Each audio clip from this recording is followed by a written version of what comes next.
तापोळा हे गाव महाबळेश्वरपासून साधारण 30 किलोमीटर अंतरावर आहे. याला मिनी काश्मीर असं देखील म्हटलं जातं. दुपारची थोडीशी विश्रांती घेऊन आम्ही निघालो बोटिंगसाठी. साधारण 40-45 मिनिटाचा प्रवास करत आम्ही पोहोचलो महादेव, सिद्धिविनायक आणि दत्त मंदिर इथं. सर्वात आधी आम्ही इथं महानंदीचं दर्शन घेतलं आणि मग महादेव मंदिराचं. हे मंदिर गुहेत आहे आणि यासाठी या पायऱ्या उतरत आपल्याला आत जावं लागतं. इथं महादेवाची पिंड आहे. खूपच सुंदर मंदिर आहे हे. इथं दर्शन घेतलं आणि गुहेच्या दुसऱ्या बाजूनं पायऱ्या चढत आम्ही बाहेर आलो.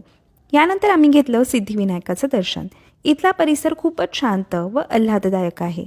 यानंतर आम्ही गेलो गुरुदत्त पादुका मठ पाहण्यासाठी. इथल्या वातावरणात खूपच पॉझिटिव्हिटी होती. दर्शन घेऊन बाहेर आलो आणि असं सूर्यास्त होत होता. इतकं सुंदर दृश्य होतं हे. इथून जाण्याचं मन काही होत नव्हतं.